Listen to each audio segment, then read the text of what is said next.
Very good. We're going to move to item 4.2, our update on City College of San Francisco. As this board will remember,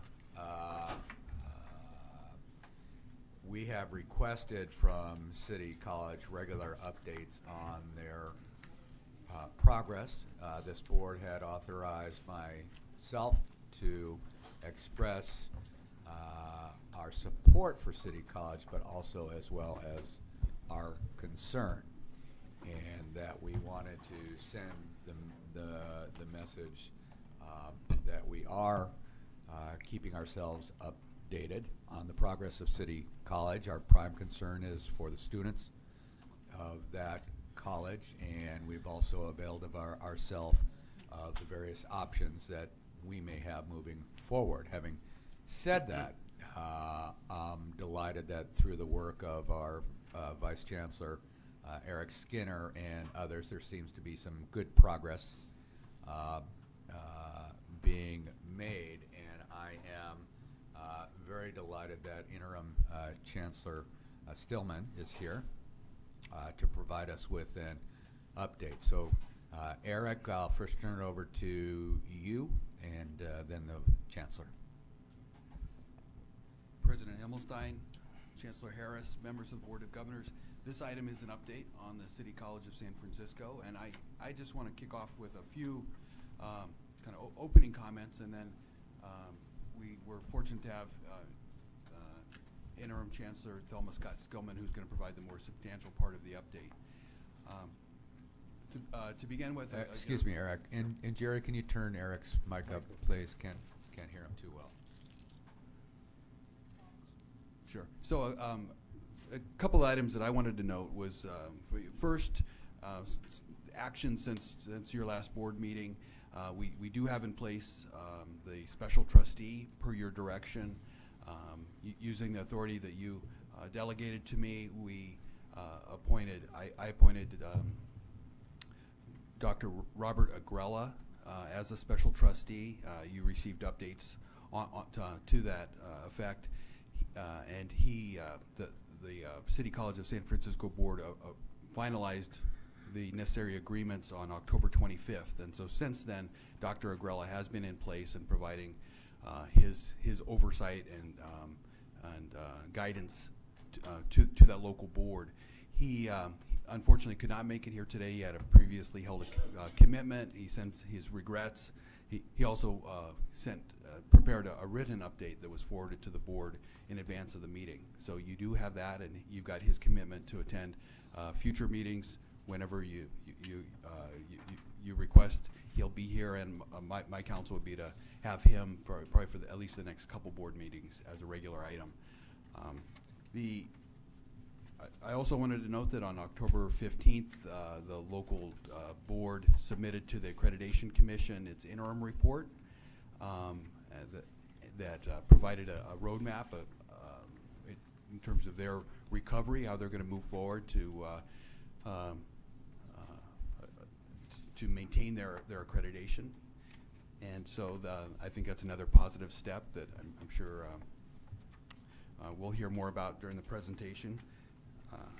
In addition, the local board has begun to take some positive steps. They've taken some key initial steps at that October 25th meeting, where the local board approved the contract with Dr. Agrella.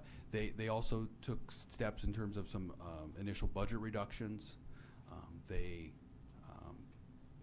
In addition, voted to restructure their department chair arrangement, which was a key criticism both in the FCMAT report that you reviewed and also in the accreditation report. And so those key initial steps give me hope that City College of San Francisco is moving in the right direction, and they've got a lot of work ahead. And with that, I'd like to turn it over to Dr. Scott Skillman, and we can hear an update of even more recent developments.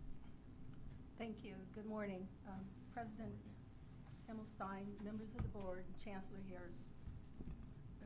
I want to thank you for the opportunity to come before the board and speak as the interim chancellor. As Eric Skinner has indicated, Bob Agrella, Dr. Bob Agrella, is serving as a special trustee, and we've had the opportunity to meet this past week. Certainly, we'll be meeting in the future for many conversations and consultation. Dr. Agrella and I had the opportunity back in August and part of September to also work together. I was serving as the interim Student Services Vice Chancellor, and he was hired as a consultant to assist some areas of concern with the then interim Chancellor, Dr. Pam Fisher.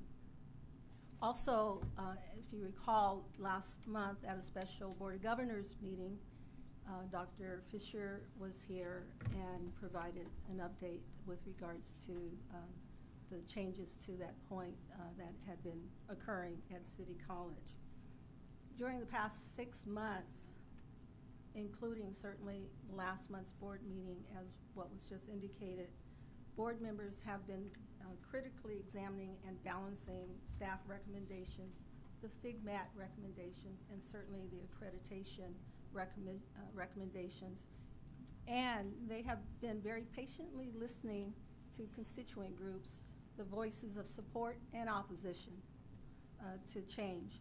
Although I was not at the October board meeting for City College of San Francisco, I was able to listen to a lot of the discussions, and I was quite impressed with the board's thorough and very thoughtful approach to understanding the issues surrounding the topics and recommended actions and the uniform positions taken on the majority of the issues. Board actions thus far have provided a clear path for City College to follow and are being executed with good progress. In Dr. Agrella's report that you received, I just want to highlight some of the items because it will give validity to the kind of progress that's being made. The October 15th Accrediting Commission deadline was indeed met. The college did respond to 14 recommendations and the eligibility requirements.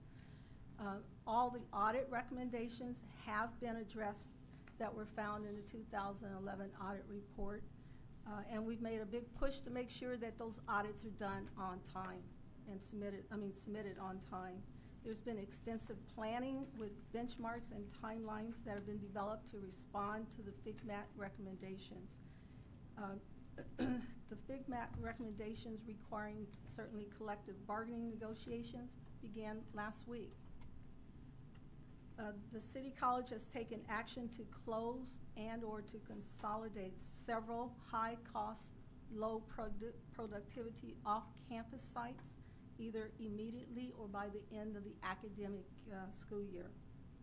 All programs and services are being carefully reviewed for cost-saving measures.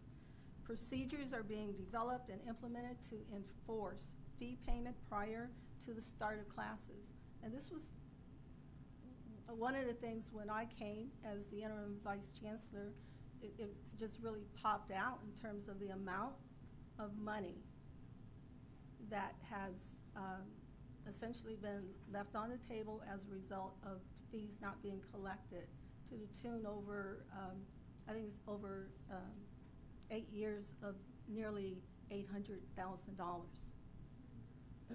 on a cumulative basis. Enrollment management planning and implementation is underway with clear targets defined by data analysis and measurement of its effectiveness. The closure report, which is also a self-evaluation report, both are due in March 15th to the Accrediting Commission. And currently we have over 200 faculty, staff, and students who are engaged in that process to do the self-evaluation, and certainly the closure report will be processed through as well. And I might also add that the October 15th report that was submitted to the Accrediting Commission had equally that amount of individuals from representing the various constituent groups participating in that process. SLOs and program reviews have been defined in terms of the processes, their timelines, as well as showing continuous progress being made in response to the accreditation standards and continuous quality improvement, which is something that the college in the past has not done a complete cycle of assessment and continuous quality improvement. There's still a great deal to be done across the departments and the work units with program review and SLO processing, but considerable progress has been made, and I'm confident that we will be seeing much more work being produced and evaluated over the next several months with all of the various work units as well as departments. Currently, there's a comprehensive student services review underway to address cost-effective and efficiency delivery of services. There's an interesting deficit spending that is occurring, particularly with a number of the categorical programs, and that has to be stopped. When I first came there, again, one of the critical areas that was beginning to unfold and that I examined had to do with that deficit spending on the categoricals. The delivery of services, not just at the main campus, but at all of the various education centers. And there are currently 8 that have some form of student services that needs to be consolidated, compressed, and realigned to address the needs of students. Most crucial is the development of the planning system that links program review and budget based upon data-driven decisions. And I might add that that has indeed started in terms of the identification of the timelines and the types of activities that are needed to link budget and planning together with the program review process. Now that the outcome of the election is clear with the passage of Proposition 30 and A, some individuals and groups may interpret a sense of relief. And as a result of that, certainly some lobbying is taking place. There are many tough decisions that no doubt will continue to come before City College of San Francisco Board during these next several months as City College addresses its structure and operations. The district will still need significant labor concessions from all groups, along with structural and operations reform to keep its accreditation. Given the passage of Prop 30, City College must meet its base enrollment for 2012-13. It has to. An aggressive marketing campaign is underway, and it is designed to counter public relations of the college and bolster enrollment. And it has to be done for spring and summer. Also, for a point of clarification regarding Proposition A, $14 million will be added to the budget annually over the next 8 years. Funding becomes available next year, not this year, next fiscal year, 2013-14. The passage of Prop A clearly was because of the college's vital role in the life and future of San Francisco.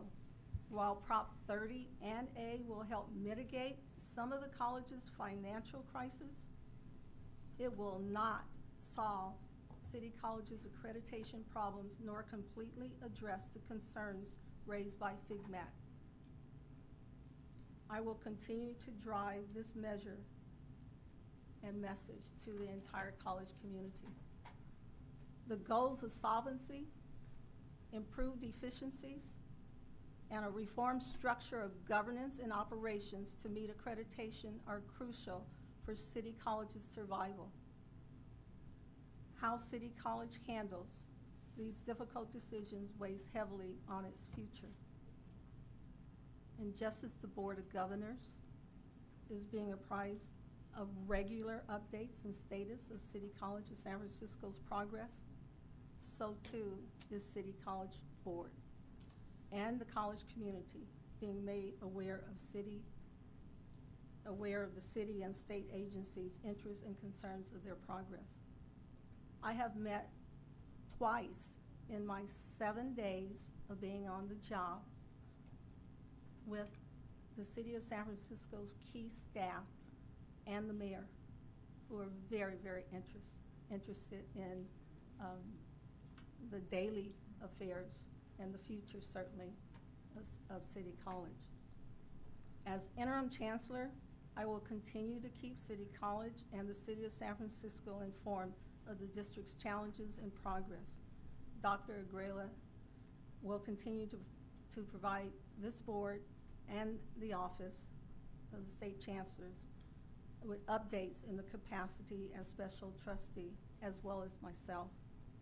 There are nearly 90,000 students who have been attending City College of San Francisco each semester. The decisions ultimately affect all of these students. Thank you. Thank you, Chancellor. Let me just applaud your efforts and your steadfastness and courage, quite frankly, to meet these challenges head on. I mean, I think you're right. There will be a natural tendency with recent elections to take the foot off the pedal a bit, but I applaud you for being frank in your comments and your high expectations of the folks in your system. I have a couple of questions, and I'll ask for other board members. You mentioned that in some, as many as 8, I think you said, categorical programs? There are 8 educational centers. 8 educational centers, as well as categorical programs that needed to stop deficit spending. Does that mean it hasn't stopped yet? Oh, Or no, where- we are curtailing it. You on are a regular curtailing it. basis, yes, over the last couple of weeks. I have, well, we actually hired another interim vice chancellor of student services who has extensive experience in the field, and that is his #1 charge, is to do a complete program review of every single one of the categorical programs and streamline those services so that the deficit spending stops, and that is happening as we speak. Okay. Do you have a time period as to when that needs to happen, or not yet? Well, my time frame is yesterday. Yeah, good. Okay. As soon as as possible, as we're able to do the thorough review as to where those deficit pieces are that we have to examine, and also be able to put in place the appropriate types of services. Those services are delivered. There's an awful lot of duplication that's taking place, and it's a matter of realigning those services. So, you know, by the end of the spring semester, I want to be able to say to the City College Board and to the Board of Governors, that's not happening. We will be working very closely with the Student Services Division here to make sure that we're on the right side of the spending aspects to deliver the right kinds of services to Great. those students. Okay. My second question is, you mentioned that you were starting a marketing campaign in order that the college meet its enrollment for 2012. Does that mean City College has not been meeting its enrollment? I guess I'm confused by that. City College has been challenged, certainly, you know, because of over the last several years with regards to the budget situation. the decline in enrollment. Right. In addition to that, certainly when you layer that with the current fiscal and accreditation crises that they're experiencing, the drop in student enrollment is a guarantee, unfortunately. This afternoon, I am meeting with what I have called a SWAT marketing team that is aggressively putting in place some public relations and marketing pieces to help bolster that. But I guess where I don't understand, and maybe Chancellor, you can help me, or Eric, is my impression was we were having declining enrollment because we no longer had funding for seats, right? We were closing sections and classes.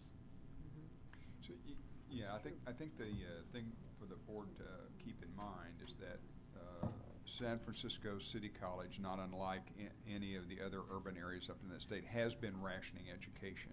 But what Dr. Scott Skillman is saying is very accurate. If the media surrounding the potential loss of accreditation drives students out of the district to adjoining districts or out of college, and their enrollment drops dramatically in a short period of time, then they have a double problem. They already have a fiscal problem, and now the potential revenue that they could be getting, they're not getting. So Dr. Scott Skillman is very, very wise to stay on top of the enrollment. They have to maximize their revenue at the same time they're working on their expenses. Great. Okay, thank you. Now I understand. Last comment, Dr. Scott Skillman. Maybe for this board, and Eric, chime in if you wish, just to remind us, with the appointment of Dr. Agrella, can you just review from your perspective, Dr. Scott Skillman, and Eric, what is his responsibility and what authority comes with that? Well, from what I understand, he is another voice with the board, and certainly in consultation with me. And should the board need to defer to Dr. Agrella with regards to issues, that he could actually have an overriding vote. If I could add to that, I think that the special trustee, Dr. Agrella, one of the most important roles he's playing at this point is he's your eyes and ears on the ground. He's representing the Board of Governors in that venue, and he's gathering information about what's going on that he can pass on to us in a very distilled way, in a way that honestly is beyond the capacity of staff here in the Chancellor's office to stay up to date on a day-to-day basis. That allows you to have a stronger oversight presence in the district, which in turn has an effect on that local board. They know that you're watching. You know, they know that there's accountability to state leaders, and that will help to provide them with the resolve they need in order to confront some of these difficult choices. So that's a very important function. Now, I think the strongest kind of discrete power that Dr. Agrella has in this situation, this was in his contract, is what we call stay and rescind power. So at any juncture, if the board has taken or is proposing to take an action that is inconsistent with recovery, then the special trustee, Dr. Agrella, can block that action. And that's a hammer that our special trustees have in these circumstances, and they typically, I mean, actually in prior instances at Solano, at Lassen, other places we've had a special trustee, they've never actually had to block. They've never had to use that stay and rescind power, but it is a hammer that they have. So you know, those are some of the ways in which the special trustee can provide the kind of support and guidance and oversight presence that will help the district move forward. Thank you. Other board members with questions? President-elect Baca. Thank you, Chancellor, for being here this morning. And you know, it's true, Measure A and Prop 30 help with one aspect, but as I read the accreditation report, we're talking about the things well beyond just simply the fiscal issues. But I wanted to ask you, and I think you maybe made reference, at least you did make reference in a couple instances there in your presentation regarding the organization, the managerial organization of the district. Could you expand a little bit more in particular with the shift from the assigned time to some of the roles that are essential in terms of moving forward, as to how that's progressing and what you see in the future with regard to that? If you're, one of the things that the board recently voted upon had to do with a reduction of department chairs. The administration and governance matters of the college and the district, quite frankly, need to be shored up.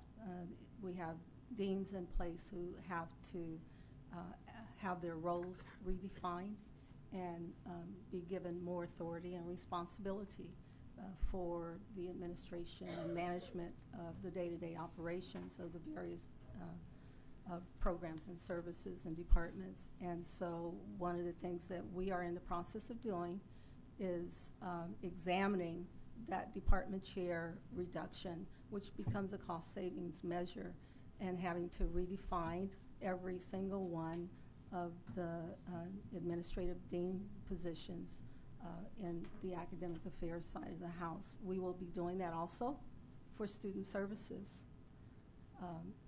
And so there is that shift that is occurring in terms of examination of the complete reorganization of the administration to be able to govern the institution and manage it in a more effective manner. Student services will not occur until the first of the year, until after it has gone before the board to be examined and understood in terms of the direction of it. We currently on staff are, I'm an interim chancellor. I have an interim student services vice chancellor, and I have an interim vice chancellor of academic affairs. I just last Friday reviewed all of the job descriptions for those two positions, as well as a couple of other positions that will be rolled out right after the first of the year, so that we can get a more stabilized administration at City College. So there are a number of areas that have to be stabilized during the spring semester in order to address the board's concern and action with regards to the management and administration that would be in response to the recommendations that both the Accrediting Commission as well as FIGMAC has identified. So you see the changes that are occurring being able to be actually implemented very quickly, and yet maybe avoid gaps in which you're, if you're very aggressive at reducing or shifting the organization, you may end up with areas that need to be addressed in terms of, because of the workload. I guess the thing I'm asking, because it seems to me that you're going through a fairly dramatic change in culture there. There's an extreme amount of cultural change. It's right. Transformation unbelievable. But yes, it has to be completed. We have, we're trying to finalize the actual plan to be able to roll out and address the stabilization of the administration during the spring semester, so that, and it's a part of the evaluation process that we're going through now that will be identified and addressed in the accreditation report. The board has already given us approval and action to move forward with that reorganization. Okay, and I guess, by taking the action that you have with regard to the elimination of some of the off-campus, off-site locations, and also the change in terms of assigned time, that those are not affecting a continuation of the workload? All of I the- mean, you're actually eliminating maybe some workload as well as addressing cost savings? Right, elimination of some workload, downsizing of other, just a lot of cost-saving measures, Sure. and a redeployment, if you will, of workload responsibility to the appropriate individuals. Okay. Member Izumi? Thank you again, Chancellor, for coming here to give us the report, and Executive Vice Chancellor, thank you. Just curious, San Francisco being a place of very strong opinions, what is the kind of the situation on the ground with regard to, you know, constituency and stakeholder groups and, you know, their buy-in? Can't hear. Yeah. Member Izumi, can you, and then Jerry, can you turn the Bring mic your up a mic little bit? closer. And sorry about that. I mean, what is the status of kind of their buy-in into, you know, this longer-range plan of the district? You know, with change comes a lot of different camps, a lot of different viewpoints. Constituent groups are varied with regards to their manner in which they are embracing the transformation. They're in all of the constituent groups, from faculty to the staff and students. It's clear that there are varied opinions about wanting to hold on and keep the past, keep you know, the prior procedures and regulations and policies. And there are others who are actually, I mean, I've had emails, I've had calls, I've had face-to-face conversations with faculty, staff, and students saying, thank you very much. Thanking the board for putting a game plan in place so that things can change for the better. So it varies. The city, the mayor, the staff, the city staff, the state university, and the UC system. I've met with those individuals just recently, last week. It's clear that they are very, very interested in wanting to see reform at City College to ensure the vitality and the relationship that City College has with the city. I have met many people over the last couple of months that I've been going back and forth to San Francisco from all different departments, from just talking with people in different retail stores, for example. City College touches somewhere between 1 and 7 people's lives. It's amazing the impact that that institution has on the lives of individuals there. And so, yes, there's you know, there are different camps who can side either way with the change. The fact of the matter is the accreditation is on the line. The fiscal solvency of that district is paramount in order for it to survive. And for that to happen, there has to be major reform taking place. Member Reed? I have a question as it relates to the unfunded liability of your pension plan. The trustee that spoke to us initially mentioned that you had a shortfall of about $220 million. And then there's been a number of articles written about the liberal policies as it relates to retirement for part-time faculty and the like. And I was wondering, not that you can answer this question today, but do you have someone on staff in business services and all that's looking at this unfunded liability? Because of the fact that the trustee that spoke to us mentioned about $500,000 a year being paid down on that obligation. And I ran the numbers following this meeting, and it doesn't even begin to address the issue. And so my area of interest is in pension obligations. Could you just touch on that for a moment? Yeah, I can't go into the details of it because I don't know all the details, but I can tell you this. The board has identified that as one of the 4 critical areas that has to be addressed in terms of funding pieces. So, but we do have staff that are certainly doing an extensive review on it and to give recommendation in terms of exactly how we plan to fund that unfunded liability. So it is occurring as we speak. Thank you. Member Baum?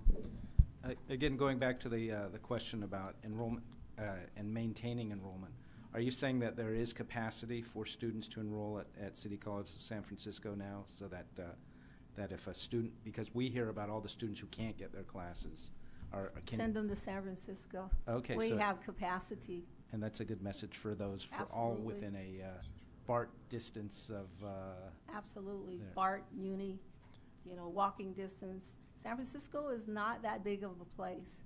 And given the current sites that we have, including the main campus, we have capacity. and then just to get to the passion people feel about City College San Francisco, I'll relate to you a story. Just last week, I was walking, I work at USC, University of Southern California, and ran into a young woman who indicated to me she had just transferred to USC, and so I engaged her in a conversation from City College of San Francisco, and she got very passionate, and she says, "Don't let them close my college." And we as a board feel very passionate about the survival of City College of San Francisco and appreciate your efforts.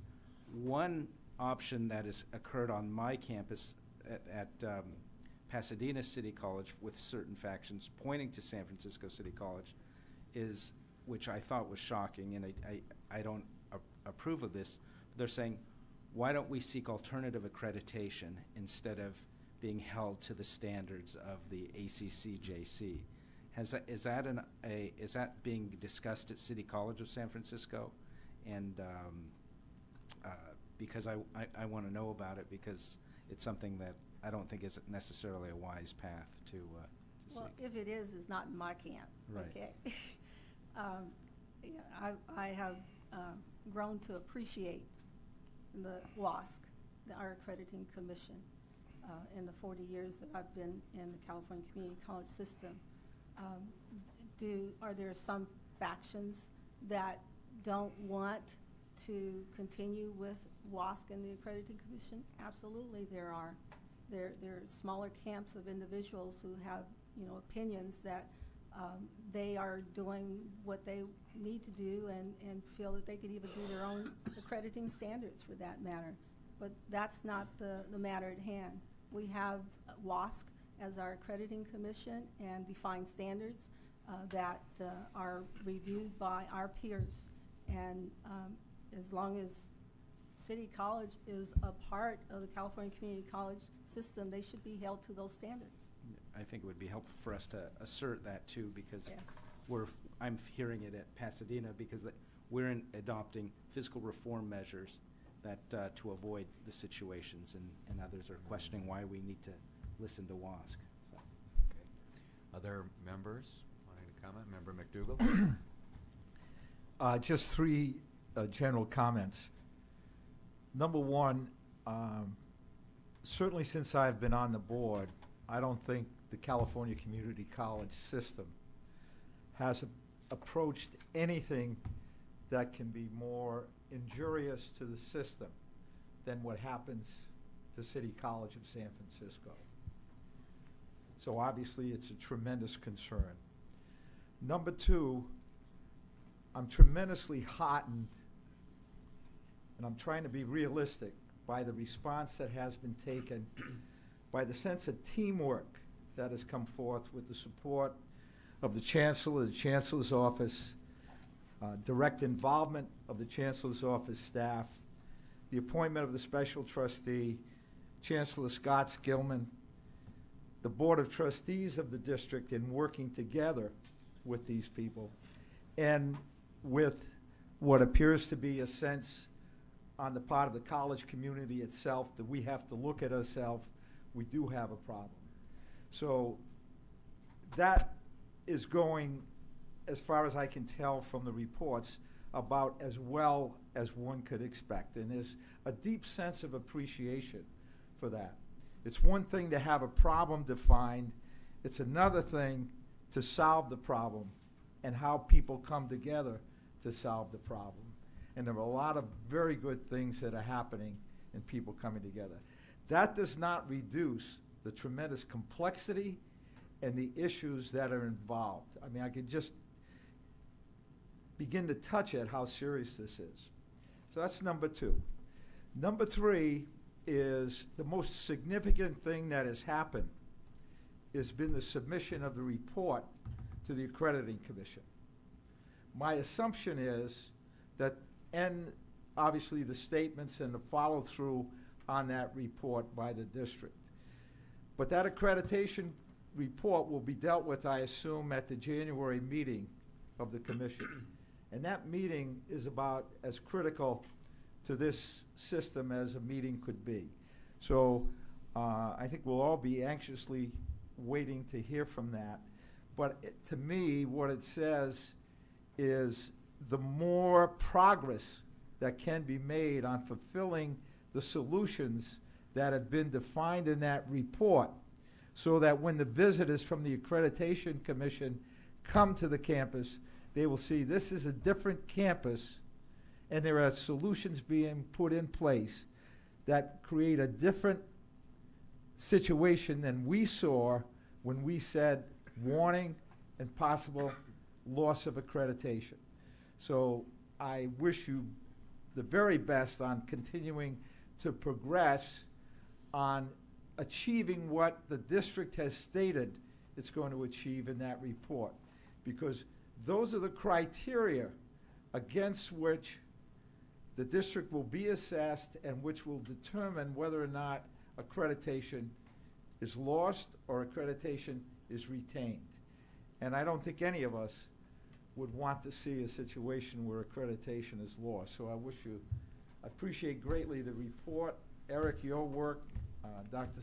Scott Skillman, what you have done, and there's a sense of encouragement, at least on my part, by the tremendous movement that is taking place from a number of different aspects. Member Belinsky. Just to say thank you for the report, and to also thank you for all of the hard work that is taking place. Impressive that the board met one night for 10 hours till 2 a.m. in the morning, and very good to hear that people put that kind of effort in to address the issue. But not to distract from City College of San Francisco this discussion, I'd like to say thank you for the report that we got on the College of the Redwoods, because I mean there are some real serious issues there also. They're on show cause. They've just been visited. The report will go also to the January meeting. And I'd also hope we don't lose sight of Cuesta College, because Cuesta's on show cause also. Just within the last 2 weeks, they've had a visiting team, and they will be at this. So there will be 3 colleges in our system at the January meeting of accreditation that are on show cause. And, you know, we have to take that seriously, because in some instances, those are the only places our students can go. That's right. In all instances, Right. I shouldn't say some.